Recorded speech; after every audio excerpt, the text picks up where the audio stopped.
now that we made some money for our sponsors, let's go back to making the liberals crazy. The Handman is back on the radio right now. GDP under Obama was barely 1. We're going up to 4. So you want to talk about it? Yeah, I fought for a law for hate crime. I also think it's important, as we said, 89% of the Republican Party still supports him. He still has huge popularity in the country. And if Democrats don't get their you-know-what together, he's certainly going to get the Here's my question for you, because you talk about these things. I am not. Nobody is. Oh, yeah. Did you just point at me? Yeah. Listen, I don't have Trump's arrangement. Let me tell you what I have. Okay. I'm tired of people starting a conversation with Mexicans or liars and rapists. I'm tired of people starting a conversation about this country. Listen, I'm 62 years old. There have been a lot of people in office that I didn't agree with, but I have never, ever seen anything like this. I've never seen anybody whip up such hate. I've never seen anybody be so dismissive. And clearly you don't watch the show, so you don't know that I don't suffer from that. What I suffer from is the inability to figure out how to fix this. That's my issue. But one of the things that you talk about a lot, and I'm curious about it, is the deep state. How long has the deep state been there, and who's running it? Well, I want to answer your question, because you had to ask you a question. You said your opening statement, which is how horrible it is, that Donald Trump is talking about all of these things. You know what? You said that when people who shouldn't be here end up murdering the children of American citizens. You know what's horrible? When the president of the United States whips up people to beat the hell out of people. No, think about it. Well, that was what went down on The View earlier today. Judge Jeanine Pirro, I guess, got thrown off the show, and it got worse behind the scenes. All she was doing was pointing out, no, the president doesn't refer to all immigrants as racist or murderers and rapists. But we've given you the statistics. We brought on guests on this program. Yeah, families whose children have been murdered by illegal immigrants. And it's a reality. We've met the angel moms and the angel mom groups, and they do exist. But the president does not speak with broad sweeping generalizations. He's talking about some, and has been very clear and made that determination and distinction many times. Judge Jeanine Pirro has her new book out, which I guess brought her to the studios of The View. It's called Liars, Leakers, and Liberals, the case against the anti-Trump conspiracy. All right, you gotta tell us what happened. Holy moly! Well, Sean, thanks. You're absolutely. In listening to that, I haven't watched it, and I haven't looked at what happened. I'm still reeling from it, to be honest with you.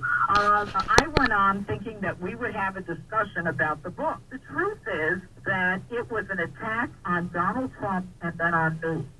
I sat there as Whoopi Goldberg pontificated about how horrible Donald Trump was, and at one point I said, I'm here to talk about the book, and then she went ballistic. She ended the segment. She said, that's it, I'm done. And what people didn't see who were watching the show was she yanked away from the desk, or where we were all sitting, and she decided that she was going to end it. No one saw that, but it got worse. When I went off the stage, Sean, I was walking downstairs, and I said something like, Whoopi, I fought for victims my whole life, and she came at me as I was leaving, and she said, F you, in my face, literally spitting at me, F you, get the F out of this building. And I said to her, did you just say that? She said, that's what I said, get the F out of this building, and she was screaming at me, and I'm walking out of the building like a dog who was just ticked off. So forget about what she did to me on set, which was horrific in itself. But the treatment by Whoopi Goldberg is typical of what is going on in this country. The left, they invite you on to talk. They then won't let you talk. They throw you off the show and then throw you out of the building. And here's the problem, Sean. The problem is once one starts doing it, the rest of them are going to start doing it. And But it's already happening. I mean, it's Secretary Nielsen, it's Pam Bondi, it's Sarah Huckabee Sanders. It's now Stephen Miller. I mean, they're outside of people's But homes. I was invited, Sean, to that show. I got it. They didn't listen. She wanted to get away with saying something that is absolutely, provably false. That the president refers to all immigrants as rapists and murderers. That's not true. And you know, the fact that the president, his real policy is to build a wall to vet immigrants from other countries, but have a big door in the wall. And once we vet you, we find out you want to be a part of our family.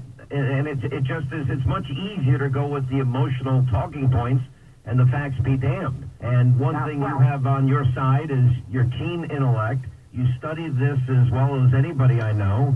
And she wasn't going to be able to hold a candle to you actually debating her. And as you were beginning to tell her she's wrong, that's when, you know, she threw you out.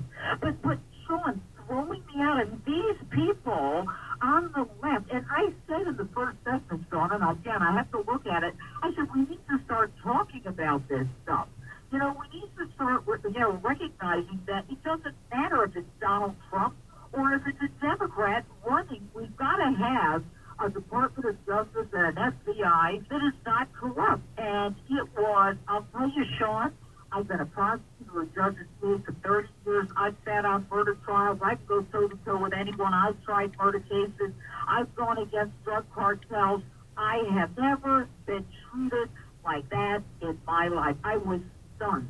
You know, when and you would think if they would at least do a little bit of research in your background and your experience as a prosecutor, you were a strong defender your entire career for women's rights and the rights of children. I mean, that was, you know, some of the cases you took on. The rights of victims of hate crimes. I fought for a hate crime law. I testified before Congress on a hate crime law.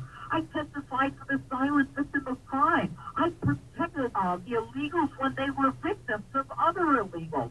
I mean, I don't know, but you can't say anything. How dare you like Donald Trump? How dare you stand up for the President of the United States? How dare you say that when he met with Putin, that wasn't treason? Well, wait a minute. For 75 years, presidents have met with the head of the Kremlin.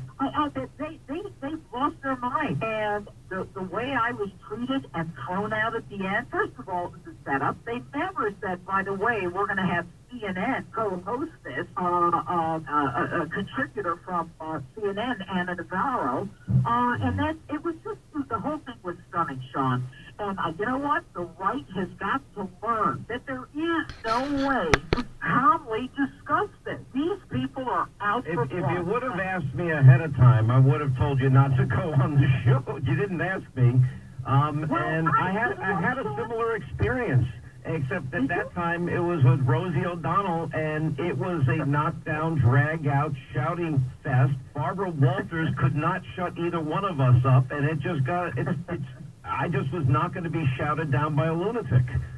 Yeah, and that's what they try to do. And they told me, don't go on the show. I said, you know what? I've got a book. The book is based in facts. There isn't any question I can't handle.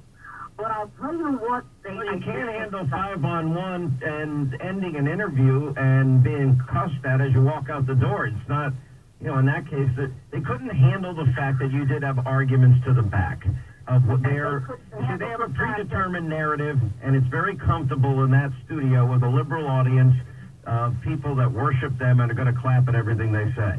They can't handle the fact that you do have real substantive answers, researched answers to their talking points that they spew every day that are not rooted in truth. So, and the book, that's why I wrote the book. The book is factual, liars, witches, and liberals. That's why I wrote it. I want to talk about what is going on in this country, but they don't want to talk about it, Sean. And that's why, people like you and me are demonized by the left. Well, let's go over the 2 points you were going to make. The first was about her statement that any president that refers to immigrants as rapists and murderers, you were about to say, no, that's not true. Well, first of all, the first point was, let's talk about the rapists and murderers. And the second point is, that's not what he said. I didn't have a chance to say, I've known Donald Trump for 30 years. I've seen him with minorities. And by the way, minorities today, Hispanics, African Americans, have never been better off in terms of the employment, in terms of the economy, in terms of the ability